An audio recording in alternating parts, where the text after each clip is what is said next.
Satoshi Kon's film directorial debut, Perfect Blue, is a movie that has a powerful legendary status to this day, even nearly 25 years after its release. And despite the movie itself taking place within the early days of the internet, it really showcases the danger of that internet obsession, reflection, and image that a person has, and how being perceived by others can affect not just the way we conduct ourselves, but also mess with our sense of self and identity. Perfect Blue is a psychological thriller that took the world by storm and broke into the West in a time where most anime was misunderstood or shunned for being that weird stuff from Japan. Granted, anime is pretty weird, but this was a unique time where adult-oriented filmmaking within animation was pushing the boundaries and making a name for itself purely from the quality and intensity that was being shown on screen. There was no push from the mainstream, but just strong word of mouth and understanding for those who decided to check out this bizarre world of material tackling deeper themes, much different than the daily cable channel animations that you would see. Perfect Blue is definitely a movie for adults, and watching it for the first time when I was 13 years old, I really didn't understand anything that was going on. But I did know that I was watching something unique and special, and rewatching this film many years later now as an adult, I have a much deeper appreciation for it, and a lot more thoughts about its meanings. Perfect Blue tells a story of a pop idol named Mima who is on the verge of changing career paths, going from being a successful singer to breaking into acting. But it's clear from the get-go that a large part of this is a push from her producers and management. She agrees to it, getting her first role as a small part in a TV detective series. Her first line being, "Excuse me, who are you?" which carries with it a haunting feeling as she continues to repeat the line over and over to make sure she gets it right. But even more so than that, you can tell that this internal question she is asking to herself, and will continue to ask as the film moves on and takes a much darker turn. Mima walks in multiple worlds, the iconic image of her pop star performance persona, a peppy, happy-go-lucky personality that she dons to coincide with the upbeat music that she sings. But there's also the quiet, more docile, insecure, everyday Mima, who in her real life is just trying to live like a normal person and go through the same mundane motions as anybody else. And now the newly emerging actress Mima, who is trying to firmly find her place within this new entertainment world. And as her management pushes her more and more into it and convince the TV crew to give her a more prominent role, something very significant begins to happen to her. In one of the more disturbing sequences in the movie that I find to be the most memorable for a few reasons, is Mima is requested to act out what can I say that YouTube won't demonetize me, a non-consensual sex scene. A scene where Mima's character is held down against her will, and, well, you can imagine what happens next. The thing that's so stressful about this scene is that even though it's characters and they're just acting, there's this undertone of fantasy and reality blending into one. That fine line between what's real and what's fake is a theme that permeates the entire movie. But this is the scene that captures it in its rawest form, because Mima does not want to do this scene. She is uncomfortable. She doesn't want to be here. And this scene is ultimately the thing that breaks her pure, innocent, girly image of that former pop star persona. So, like an act of sex is symbolically in stories often a loss of innocence, this scene, though fake and being acted out, is still a loss of her former self. It shatters her former reality, and it's almost like this fake physical act of trauma actually works the same way as if it were real trauma, in a way that it becomes a moment that once happens is something that can never be undone, and Mima herself is forever changed by it. Things get even stranger and more twisted from this point on as Mima begins to see a ghost-like image of her former self, the pure, perfect version, calling her out for deciding to delve into this darker, more adult world and claiming that this original version is the real Mima. And for someone within this world of entertainment with hordes of fans, with websites dedicated purely to her, who ultimately dictates who that person is? When no one sees the real you, they create a version in their heads from what they see and experience.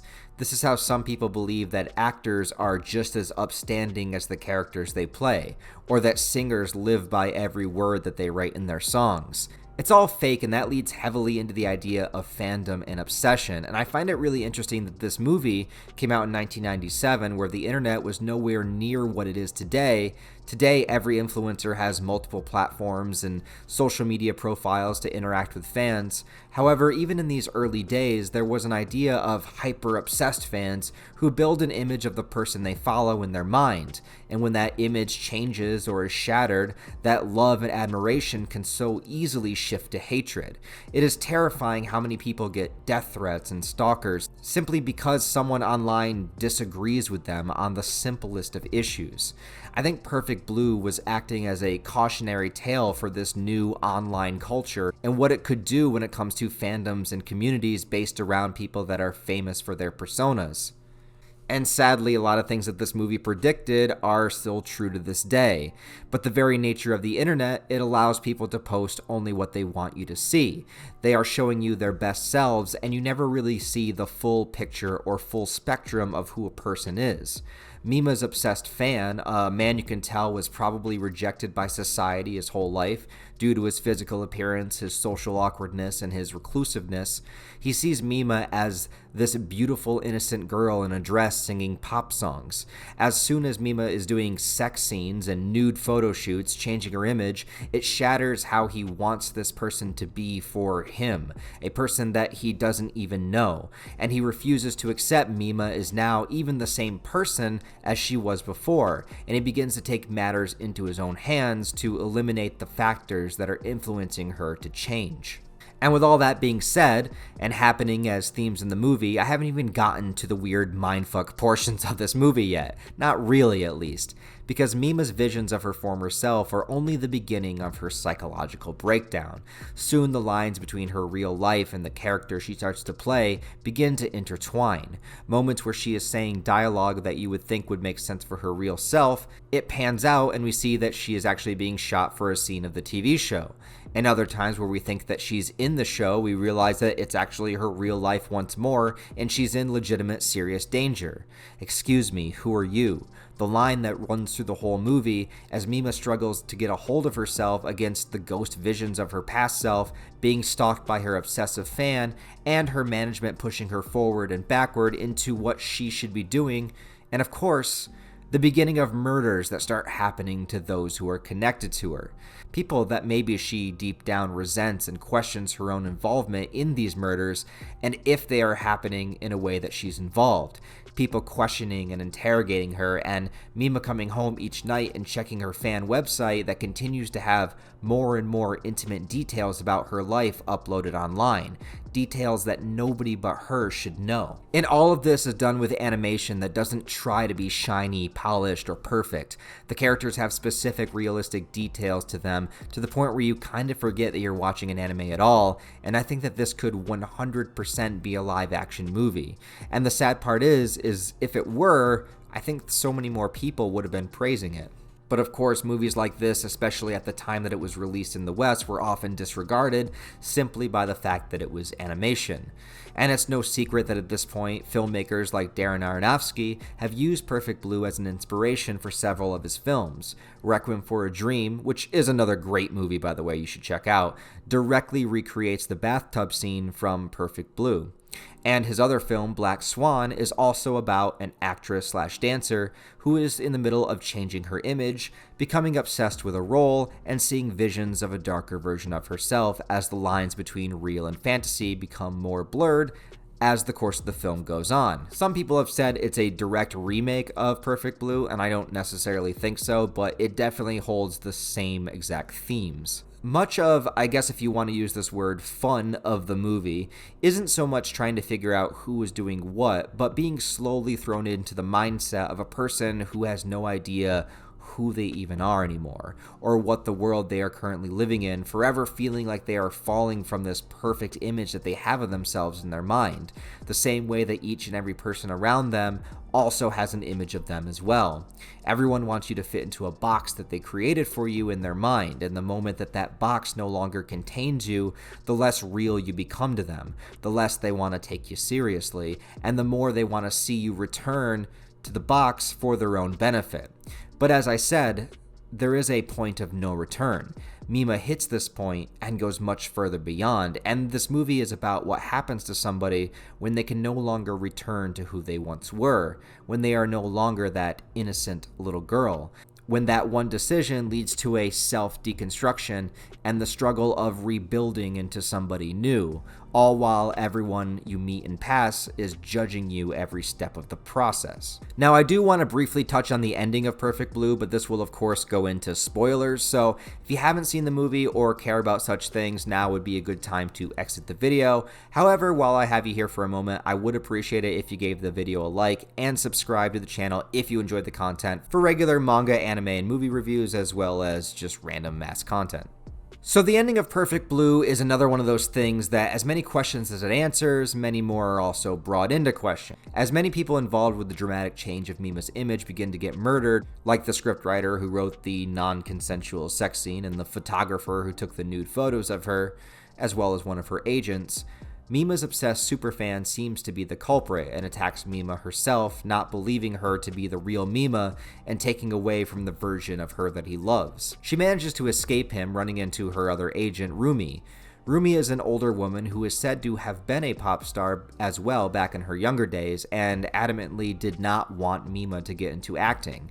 Well, as it turns out, this fantasy of the pure Mima was also something that Rumi was obsessed with, trying to direct Mima's career, I assume, to vicariously live through her and her youth and beauty, as Rumi herself is older and also depicted to be a little bit overweight, basically not within that range that you would have a young, attractive female pop star in. So Rumi designs her room to look just like Mima's, was responsible for the intimate details on the website, the murders themselves, and dresses up like the ideal version of Mima. But this only explains the external. Mima herself is still mentally distressed to the point where her vision of her pop star self and the image of Rumi dressed up as her in front of her begin to blend into one. Rumi becomes a physical vessel for the hallucinations that Mima was having, and since she couldn't construct Mima into what she wanted, she decides to kill her herself and become the real Mima. The finale of the film is this crazy chase scene down the back alleys of Japan, and by this point, you just feel really horrible for Mima. And it's just a breaking point for everyone. Rumi is about to be hit by a bus, but Mima saves her. Now, I don't know what the creator's intentions were by the ending, or even for the whole film in general. I'm just giving you guys my interpretations, as I always do. But as Rumi is put away, and Mima enters her car after the visit, she states to her reflection that she is the real Mima. And this to me feels constructive in a way. It's not as if she has a split personality, but it feels to me as though she has accepted and embraced the current version of herself at last, something she couldn't do with that pop star persona looming in the background.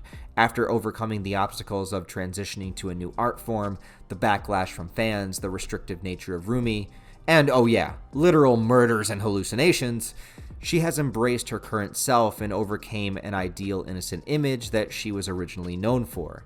Now, whether you consider this to be a good thing or a bad thing is kind of up to the viewer. Mima might be going down a much darker path now, we don't really know. But it's almost as if Rumi is now the embodiment of that original persona, tragically living her life as an illusion and a mental institution.